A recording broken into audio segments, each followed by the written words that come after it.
There is no escape. I'm your fate. You can only say yes to me.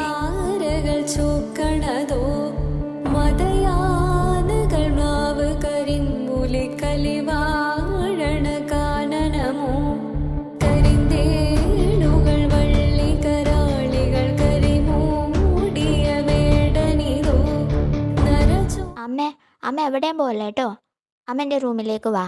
ഞാൻ അവിടെ കുറേ കളിപ്പാട്ടുണ്ട്, അതൊക്കെ കാണിച്ചു തരാം.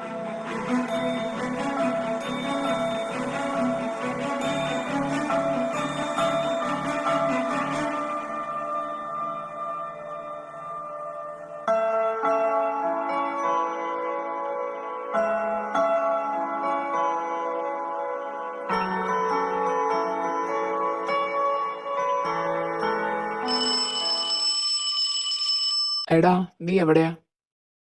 ഞാൻ ധ്യാന്റെ വീട്ടില്. നീ എന്തിനാ അങ്ങോട്ട് പോയേ? നമ്മുടെ മുന്നിൽ വെച്ചല്ലോ അവൻ നിന്നെ അറിഞ്ഞൂടാന്ന് പറഞ്ഞത്. പിന്നെ എന്തിനാ അങ്ങോട്ട് പോയേ? ഞാൻ അവന് വേണ്ടിയല്ലടാ, അവന്റെ മോൾക്ക് വേണ്ടിയാ വന്നേ. ആ കൊച്ചിനെ അമ്മയായിട്ട് തെറ്റിദ്ധരിച്ചിരിക്കുക. അതെന്തെങ്കിലും ആയിക്കോട്ടെ, നീ അതിൽ ഇടപെടേണ്ട കാര്യമില്ല. നീ ഇങ്ങോട്ട് മര്യാദക്ക് പോന്നേ.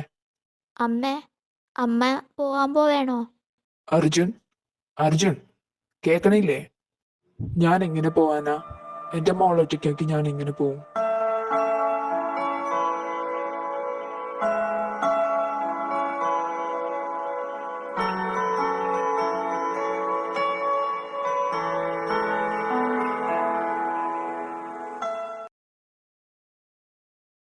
Good morning. അയാൻ, നീ ഇത്ര നേരത്തെ എണീറ്റോ? ഞാൻ ഉറങ്ങിക്കിടക്കുന്ന ടൈമിൽ അമ്മ ഞാൻ കാണാണ്ട് പോയാലോ, അതാ ഞാൻ നേരത്തെ എണീറ്റ്. ഞാൻ മോന് പ്രോമിസ് ചെയ്തല്ലേ മോനെ വിട്ട് എങ്ങും പോവില്ലാന്ന്. പിന്നെ എന്തേ, മോനെ എന്നെ വിശ്വാസമില്ലേ? വിശ്വാസമൊക്കെയാണ്, പക്ഷേ ഒന്നും കൂടി പ്രോമിസ് ചെയ്യണം. പിങ്കി പ്രോമിസ് ചെയ്താൽ ഞാൻ പിന്നെ ചോദിക്കില്ല. അയാനാണ് എനിക്ക് എല്ലാം. അയാൻ എവിടെയുണ്ടോ അവിടെ ഞാനുണ്ടോ. അയാനെ വിട്ട് ഞാൻ എവിടെയും പോവില്ല. പ്രോമിസ്. ഉമ്മ, അമ്മ, ഐ ലവ് യു. അർജുൻ, നീ എപ്പോഴാ വീട്ടിലേക്ക് വന്നെ? ഞാൻ കുറച്ച് നാളത്തേക്ക് ഇവിടെ താമസിക്കാൻ പോവാ. എവിടാ? ധ്യാന്റെ വീട്ടിലോ? നിന്നെ ഞാൻ ഇന്നലെ വിളിച്ചപ്പോൾ എന്താ ഫോൺ കട്ട് ചെയ്തേ? അതിവിടെ ഇന്നലെ ആ വാവ വിളിച്ചുകൊണ്ട് ഞാൻ അറിയാണ്ട് കട്ട്. അർജുൻ, ആ കൊച്ചായിട്ട് നിനക്ക് യാതൊരു ബന്ധവുമില്ല. പിന്നെ എന്തിനാ അവിടെ നിൽക്കണേ? നീ ഇങ്ങോട്ട് വാ. പക്ഷേ ഞാൻ അവർക്ക് പ്രോമിസ് ചെയ്തതാ, കുറച്ച് നാൾ നിന്നിട്ട് ഞാൻ വരാം. ഇത്ര നാളെ കിട്ടിയതൊക്കെ നീ മറന്നോ? അവനെ എന്ന് നീ വിശ്വസിച്ചിട്ടുണ്ടോ? അതിന് വിഷമിക്കാനുള്ളത് അവൻ തന്നിട്ടുണ്ട്. എനിക്കെല്ലാം ഓർമ്മയുണ്ട് വിഷ്ണു, എനിക്കെല്ലാം അറിയാം. നീ എന്നെക്കുറിച്ച് ഓർത്ത് പേടിക്കേണ്ട. പക്ഷേ നീ നീ തിരിച്ചു വാ. അവിടെ നിൽക്കണത് നീ സേഫ് അല്ല.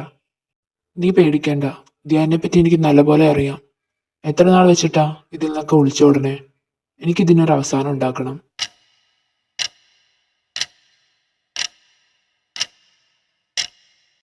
I am sorry.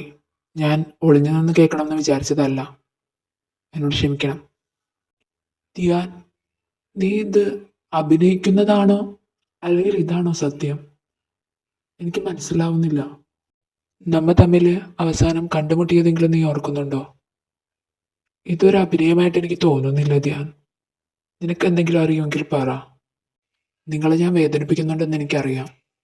പക്ഷേ ഞാൻ നിങ്ങളെ ഇതിനു മുമ്പ് കണ്ടിട്ടില്ല. എനിക്ക് നിങ്ങളെ അറിയില്ല. ശരിയാ, ഒരു പക്ഷേ നീയെല്ലാം മറക്കുന്നത് തന്നെയായിരിക്കും നല്ലത്. അതായിരിക്കും ദൈവനിശ്ചയം. 1-2 വർഷങ്ങൾക്ക് മുമ്പ് എനിക്കൊരു ആക്സിഡൻറ്റ് സംഭവിച്ചായിരുന്നു. എങ്ങനെയാണെന്ന് എനിക്കറിയില്ല. പക്ഷെ അന്ന് ഡോക്ടർ പറഞ്ഞു ജീവിതത്തിലെ കുറേ ഭാഗങ്ങൾ ഞാൻ മറന്നുപോയിന്ന്. അതിലെ ഒരു ഭാഗമാണോ നീ? ചിലപ്പോൾ നിന്റെ ജീവിതത്തിൽ നിന്ന് മാഞ്ഞു പോകേണ്ട ഒരാൾ തന്നെയായിരിക്കും ഞാൻ. അതായിരിക്കും എനിക്കും നിനക്കും നല്ലത്. അയാന് വേണ്ടി നിങ്ങളിപ്പോൾ ഇവിടെ നിൽക്കുന്നില്ലേ? അതിനെനിക്ക് ഒരുപാട് നന്ദിയുണ്ട്. എൻ്റെ വൈഫും അയാനും കൂടി ഒരു കുഞ്ഞു കുടുംബമായിരുന്നു എൻ്റെ. പക്ഷേ അതിൽ നിന്ന് അവിടെ പോയ പിന്നെ അയാൻ ഇത്ര ഹാപ്പിയായി കാണുന്നത് നിങ്ങളുടെ കൂടെയാണ്. എത്ര നന്ദി പറഞ്ഞാലും എനിക്ക് മതിയാവില്ല. നിങ്ങളൊരു വർക്ക് ചെയ്യുന്ന ആളാണെന്ന് എനിക്കറിയാം. അതിലുണ്ടാകുന്ന എന്ത് നഷ്ടവും ഞാൻ കോമ്പൻസേറ്റ് ചെയ്യാൻ തയ്യാറാണ്. അയാൻ്റെ കൂടെ കുറച്ച് നാൾ നിങ്ങൾ ഉണ്ടാവണം. അതിനുശേഷം ഞാൻ അവളെ പറഞ്ഞ് മനസ്സിലാക്കിക്കോളാം. നിങ്ങൾ എന്നെ കോമ്പൻസേറ്റ് ചെയ്യേണ്ട കാര്യമൊന്നുമില്ല. ഒരുപക്ഷെ എനിക്ക് കൂടി വേണ്ടിയാണ് ഞാൻ അവിടെ വന്നിരിക്കുന്നത്. പണ്ട് താങ്കൾ എൻ്റെ ഉള്ളിലുണ്ടാക്കിയ ഒരു മുറിവുണ്ട്. അതിൽ നിന്ന് ഇന്നും ചാറ് പൊടിയുന്നു. ആ മുറിവ് എനിക്ക് ഉണക്കണം. അർജുൻ, നിങ്ങൾക്ക് എന്തെങ്കിലും ആവശ്യമുണ്ടെങ്കിൽ എന്നോട് ചോദിക്കാൻ മടിക്കരുത്. You can ask me. Arjun, stay safe. I don't know why, but it feels different. Actually very good. ഞാൻ ഹാപ്പിയാണ് വിഷ്ണു. നീ വെറുതെ എന്നെ പറ്റി ആലോചിച്ച് ടെൻഷൻ അടിക്കണ്ട. അമ്മ, നമുക്കൊരു ഗെയിം കളിച്ചാലോ? ഏത് ഗെയിമാ? കണ്ടോ, കഴിഞ്ഞ കളി പോലെ ഒന്നും അല്ല. ഈ കളിയിൽ എന്തായാലും ഞാൻ ജയിച്ചിരിക്കും. അങ്ങനെ ഒന്നും തോപ്പിക്കാൻ പറ്റില്ല. ഞാൻ ഈ കളിയിൽ തോപ്പിക്കാൻ ഒരാൾക്ക് മാത്രമേ പറ്റുള്ളൂ. അതാരാ ഒരാള്? അതൊക്കെ ഞാൻ പറയാ. അതിന് കുറച്ച് റൂൾസ് ഒക്കെ ഉണ്ട് കേട്ടോ. അതൊക്കെ മര്യാദയ്ക്ക് കളിക്കുമല്ലോ അല്ലേ? എങ്ങനെ നമുക്ക് കളി തുടങ്ങാം. കളിയുടെ പേര് ചീം ഡമാക്ക് ഡം ഡം. അത് കൊള്ളാലോ ഗെയിം. എങ്ങനെയാ കളിക്കണേ? അത് എനിക്കും ഏഞ്ചലിനും മാത്രമേ അറിയുള്ളൂ. അതാരാ ഏഞ്ചൽ? ഗോഡാണോ? എൻ്റെ മമ്മയുടെ പേരാ ഏഞ്ചലിന്. Alexandra Angel. എൻ്റെ പപ്പയും ഞാനും ഏഞ്ചലിനെ വിളിക്കണേ. അപ്പൊ ഞാനല്ലേ അമ്മ? ഇതും മമ്മയാണ്, പക്ഷെ എനിക്കൊരു ഏഞ്ചൽ മമ്മി ഉണ്ട്. എന്റെ ഏഞ്ചൽ മമ്മി ഇപ്പൊ എവിടെയാ? അതെനിക്കിപ്പോൾ പറയാൻ പറ്റൂല. ഞാൻ കുറച്ച് കഴിയുമ്പോൾ പറയാവേ. ഓക്കെ, ഞാൻ വെയിറ്റ് ചെയ്യാം. ഇനി എന്തായാലും ഞാൻ ഇവിടെ തന്നെ ഉണ്ടാവുമല്ലോ, അപ്പൊ പറഞ്ഞാ മതി.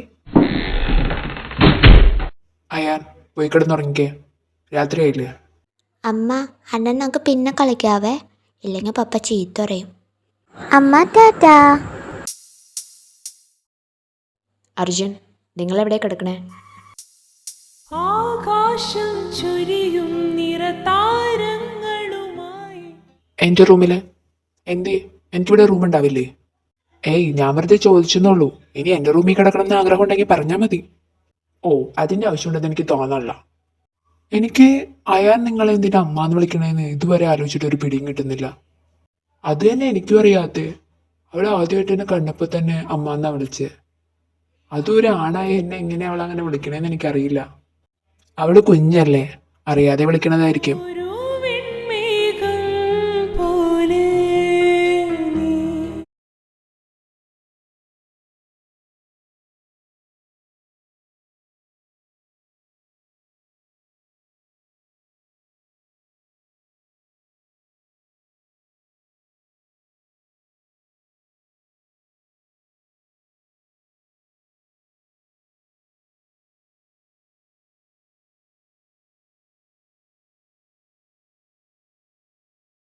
മനസ്സിലായില്ല. ധ്യാൻ,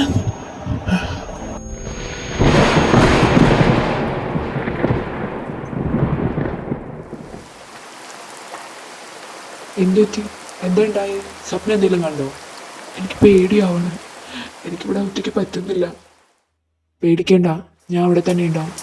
ആകാശം ചുരിയും നിറതാരങ്ങളുമായി ഓരോ വെൺമേഘം പോലെ നീ ഓർമ്മപ്പുഴ നീന്തേ മാറിൽ കുളിരേന്തേ നീ മൗനം പാടി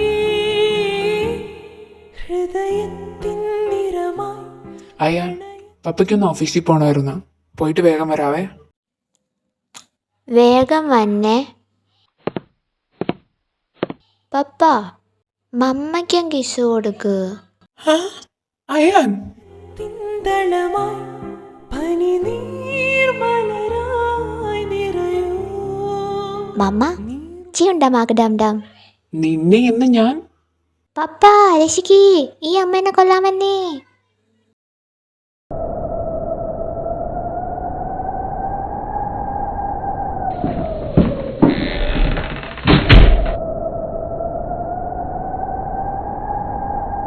നിങ്ങളെന്ത് ഇവിടെ കിടക്കാൻ വന്നത്? രാത്രിയായില്ലേ, കിടക്കണ്ടേ? അതിന് നിങ്ങളുടെ റൂം അവിടെയില്ലേ? നിങ്ങളെന്തിനാ എൻ്റെ അടുത്തേക്ക് തന്നെ? അതല്ല, ഇനി ഇന്നലത്തെ പോലെ സ്വപ്നങ്ങാനും കണ്ടാലോ? ഞാൻ അടുത്തുണ്ടാവണമെന്നല്ലേ നല്ലത്. ഓ, വല്ലാത്ത എക്സ്ക്യൂസ് ആയി പോയേ. പിന്നെ നിങ്ങളിവിടെ നിൽക്കുന്നിടത്തോളം കാലം അർജുൻ്റെ സേഫ്റ്റി ഞാനല്ലേ നോക്കേണ്ടത്? 6 month കോൺട്രാക്ട് മറന്നുപോയോ? ഈ കിസ്സും 6 month